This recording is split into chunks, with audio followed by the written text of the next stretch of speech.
Hello. So here we go again with the Bitcoin peer-to-peer electronic cash system white paper. And here we go. During the last videos, I commented the title, just the title for one video, and the abstract for another video. So 2 videos only for this half page. I swear that I will go faster from now on, as I already emphasized the important words which will be used during this paper inspection. Not only the words, but also the statements and the concepts. Peer-to-peer, which today we give it for granted, but it was a bet, and it has the subtle distinction among other type of architectures, or I wouldn't even call it an architecture. It's a different approach. It's an approach on building systems, and in this case the peer-to-peer has 2 important nuances when used to define this system. It has the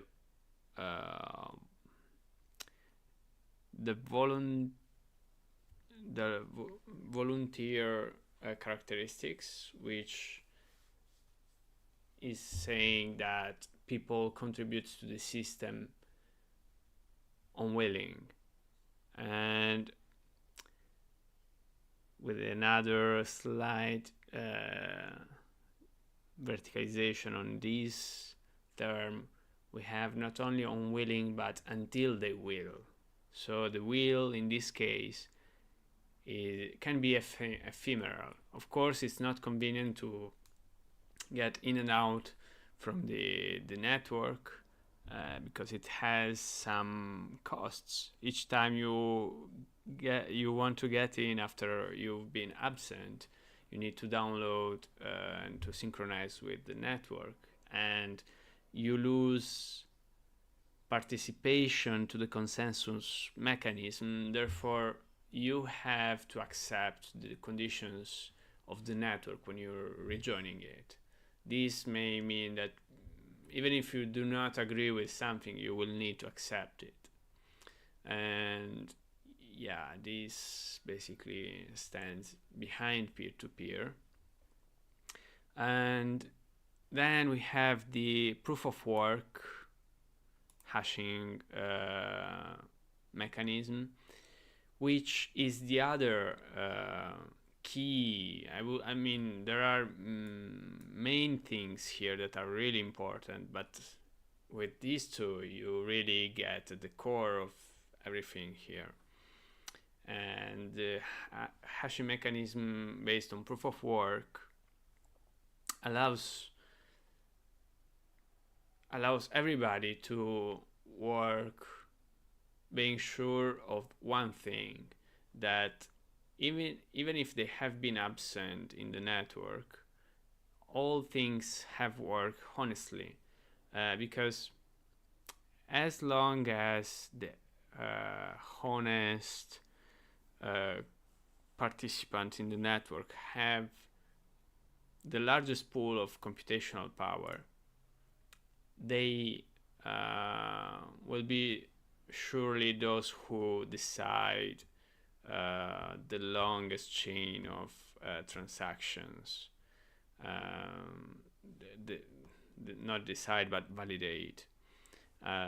Therefore, until an adversarial agent do not intervene, putting more computational power than the honest pool, you can be sure that things will work correctly. This allows you also to trust the network whenever you join it again after an absence. And the last time analyzing this statement here, I got really interested in this part here. And I mentioned that in my opinion, and in my path, in the point of the path which I'm having towards understanding every day better the protocol, this statement here is crucial. Many doubts I had really lead to this statement here. As long as majority of CPU power is controlled by nodes that are not cooperating to attack the network, they generate the longest chain and outpace attackers. So it's the cooperating word here, which gathered my attention last time, and in particular the negation in front of it. So I mentioned that normally when analyzing game theory scenarios, usually we always occupy the point of view of someone which is trying to defend a common asset, something which is in danger because of lack of interest of the community which possess that common good. Lack of interest of such community to protect it. Normally the lack of interest derives from bad incentives in protecting it. In this case, we have bad incentives in attacking the network. And this is an important statement because you arrive to such a state, where this statement is key and it's working. This statement works, and here lays a lot of the understanding of Bitcoin, which is coming to me in this period. This statement is working because of social and historical reasons. This statement is true because of a series of events during these last 15 years which are hardly repeatable. There is a really high improbability that this can be replicated, and it has co-participated by people which was against Bitcoin. I have this theory that if so much attention would not be gathered by the Chinese government, the US government, the politics, entrepreneurs, a lot of powerful people try to say something negative about this protocol, try to say people, watch out, this is a scam, which has proved to be the reverse. This protocol looks like the first case in which we have a tool to agree on something, even if everybody has different interests. Because this is a tool which, in order to be destroyed, needs cooperation. And as we are not capable of cooperation on such a big scale, this puts the limits on the actions that a minority of that has different interests from the majority. They will never be able to exercise some transversal power to manipulate the history of events on this protocol, on this network. So, not being possible for a transversal power. Transversal means different type of powers which allow normally a small group of people to influence economical and financial events. This is such an interesting event in history, and this is why this statement for me not only is true and curious, maybe the most curious part of the whole environment, Bitcoin environment, but it's also beautiful how it was written from a position in history where you could not imagine how things were going to reveal themselves. So it says, as long as majority of CPU power is controlled by nodes that are not cooperating to attack the network, they'll generate the longest chain and outpace attackers. This is a clean statement.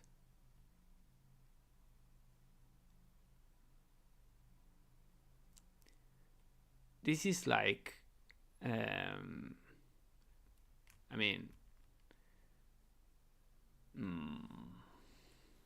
it's really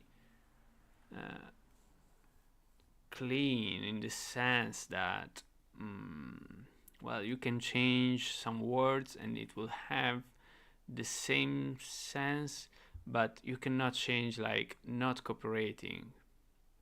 You cannot change CPU power because we're talking about hash-based proof of work.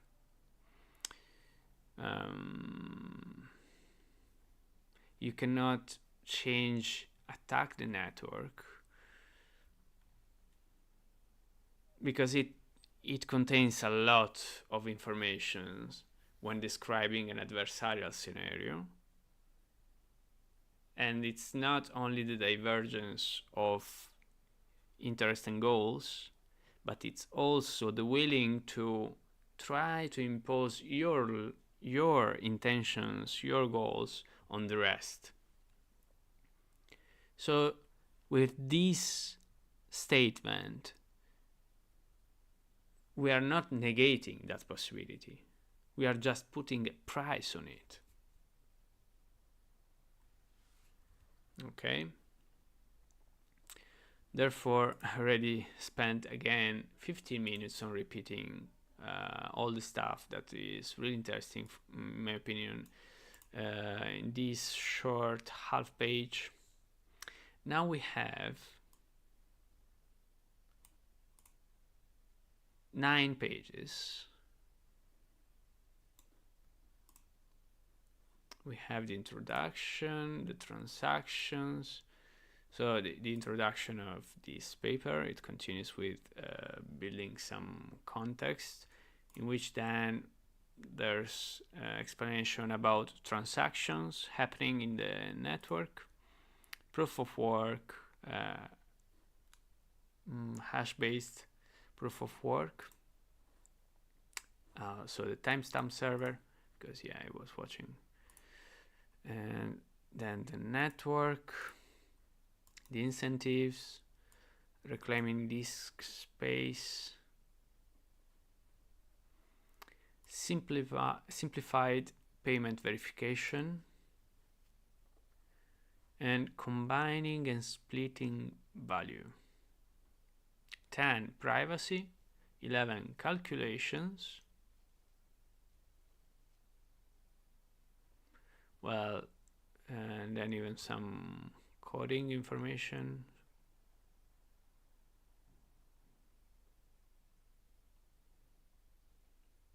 Then conclusions and references. It's really interesting also to investigate about these references. I for sure will do that, but for now I will continue with the introduction in this video. So introduction goes from half page 1, yeah, it's just another half page. And I will say, yeah, that I will just do, for the rest of this video, I will maybe do also the transactions, not sure. We'll see. So commerce, okay, in the title we have like the essence, a magistral work of resuming, like not resuming but labeling a result that one achieved, a result or a proposal of a system. Then in the abstract, it focuses on defining a problem, which is that, as we said, this is a peer-to-peer cash electronic cash system, which implies that there exist other examples of such a system. And here it's saying, well, the other systems are still using an intermediary. And then saying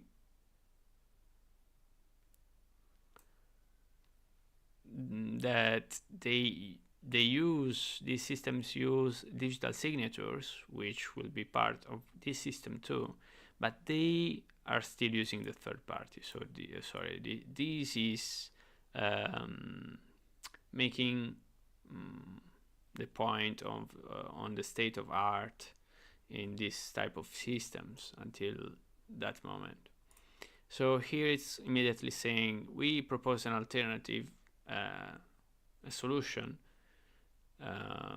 that takes care also about the double spending, which in the other system it's another really long thing to talk about. There were many other systems using digital signatures, and here with this really short phrase it's saying they suffer of trusted third party, which is still required. And without the trusted third party you have the double spending issue, because somebody needs to take care of the register of transaction and of the clearance of the transactions. So in this system there's also a mechanism which will take care of the clearance of each transaction, and then it's described in the system until here. It's talking about the nature of this solution, and then here it's already saying something kind of detailed. Yeah. So here we had informations only about the protocol itself and some state of art informations. Here we'll have more context. Here we first of all have a phrase which is saying that commerce on the internet has come to really almost exclusively on rely almost exclusively on financial institutions serving as trusted third parties to process electronic payments.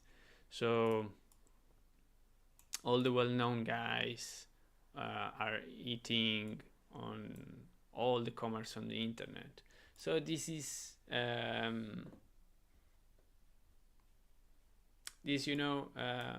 many times Bitcoin is seen as a tool. Well, maybe not anymore today, which is already adopted by public funds. But yeah, it was born as a solution which first had this reputation of being kind of dark web solutions, where people needed to hide from the authority, and therefore they were using this currency. But here, the first very statement is so capitalistic. It's saying, hey guys, here we have a really good market, we are working for it, and someone is just taking profit on nothing, just being a financial institution. Therefore, they are doing work, they are bringing trust between third parties. But here the guy is saying that there's too much profit dropping in their hands.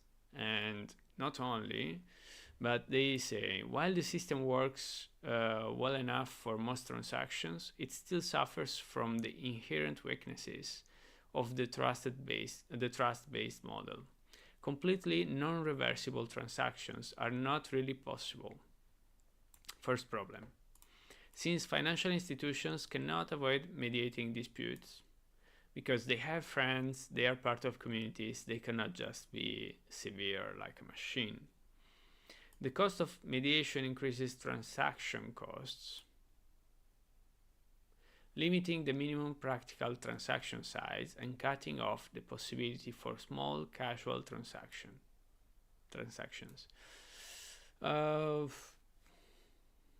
Yeah, kind of.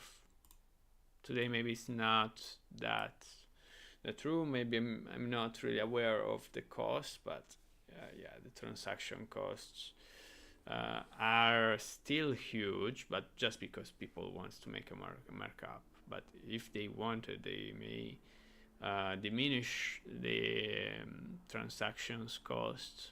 For example, with my bank, I can make free payments. Of course, it depends on the size of the payments and which parts are involved. If, for example, I want to pay someone in China, it will cost me a lot. And there is a broader cost in the loss of ability to make non-reversible payments for non-reversible services. So yeah, imagine you you receive a service from someone, the service is done, and then maybe it will be better to think about the other side. You give a service to someone, you provide them with this service, they pay you, and then for some reason their friends at somewhere in power will take back the money for some reason, or maybe not because they are they're friends with the other guy, but maybe because they're not your friends, they may be your enemies in some cases. For example, the Canadian truck drivers, which have been hostile. The government, or they had this hostile scenario where they did not agree on something really important. I'm not sure about what was that. Maybe some taxes which were making life difficult for these truck drivers. However, they decided to organize a strike, and the government freeze their bank accounts.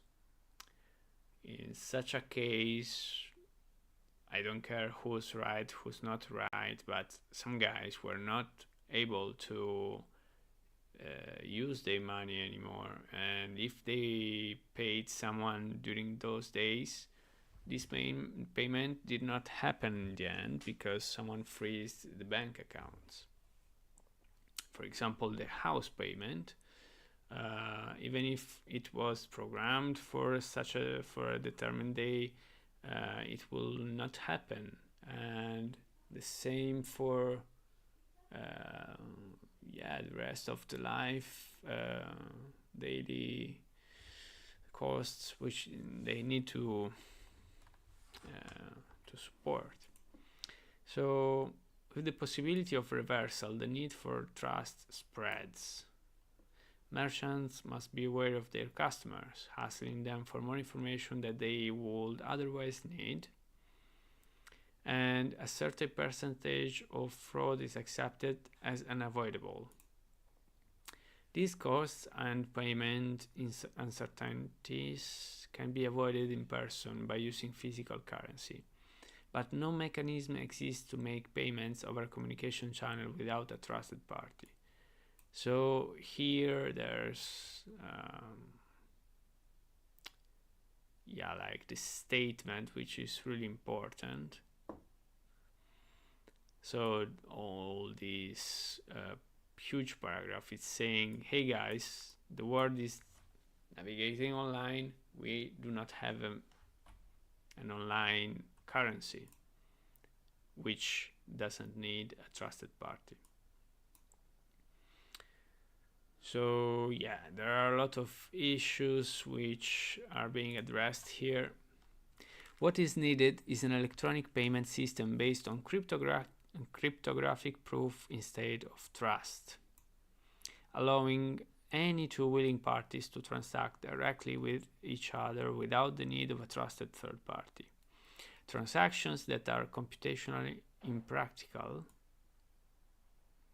to reverse would protect sellers from fraud, and routine escrow mechanism could easily be implemented to protect buyers.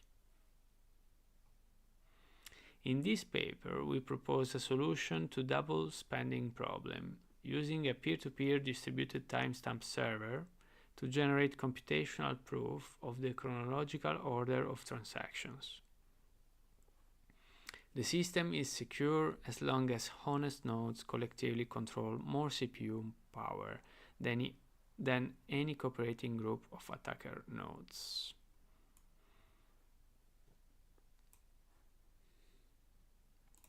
Okay, here, therefore, we are saying, given this situation and given this situation, we need an electronic payment system, which needs look at this coincidence. We need this electronic payment system to be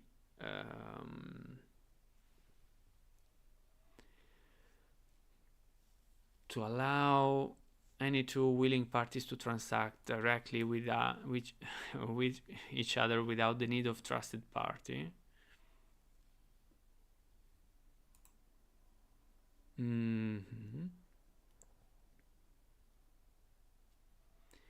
And it needs to have computationally impractical to reverse transactions.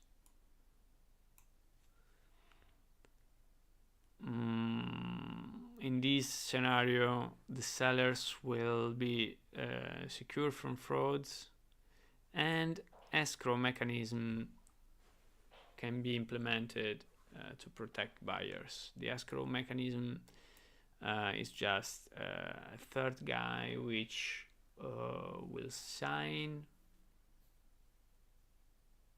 as a third signature on a contract which says that the transaction can be concluded successfully. In this paper, we propose a solution to double spending problem using a peer-to-peer distributed timestamp server to generate computational proof of the chronological order of transactions. Wow, this is fire. So here we are assembling all the pieces. We're saying we have these issues, we have this context, we have this technology, let's put it together and let's discuss the issues about this implementation in this paper. And it's repeating the key concept here, that everything works if we have the right incentives to behave honestly.